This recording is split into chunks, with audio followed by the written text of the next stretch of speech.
When tutoring face-to-face, it's really important to consider where you're going to tutor that child, whether that's in your house or the child's home. It's best to avoid tutoring in a child's bedroom. An office space is great, or the kitchen table. Involve the parents. At the start, they can be really visible. Sitting in sessions would be a really good idea. As time goes on and you get more familiar with the family and the child, as long as they're in earshot of what's going on, that's great. So when tutoring face-to-face, there is quite a few things that you should be considering there. The first thing I'd say is sitting at the right angle between yourself and that child. So with me personally, I was tutoring on a 6:1 ratio. So there was quite a few children that I'd have to see to and observe.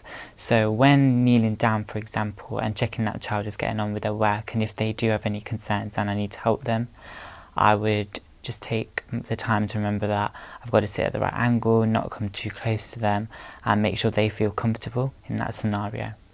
And also other things that you should be considering is to give every child the same attention and to make sure they all feel included and that you can help them in any way you can and be supportive for them.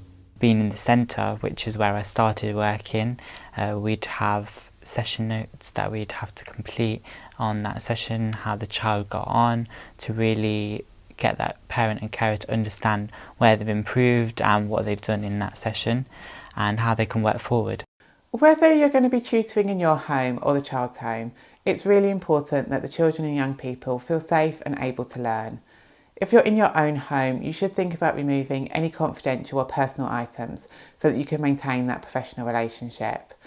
The room in which you do the tutoring is also really important, as it needs to be acceptable for children, and you need to think, what will the child see here?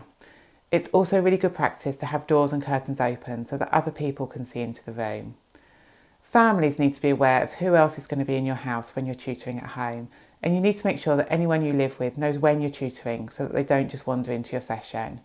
You need to feel really confident that the child or young person doesn't hear or see anything inappropriate. If you're going to be tutoring in the child's home, you need to create ground rules. For example, agreeing that the parents can't just nip to the shops during a session, leaving you alone with the child and potentially siblings, as this could put both you as the tutor and the child in a vulnerable position.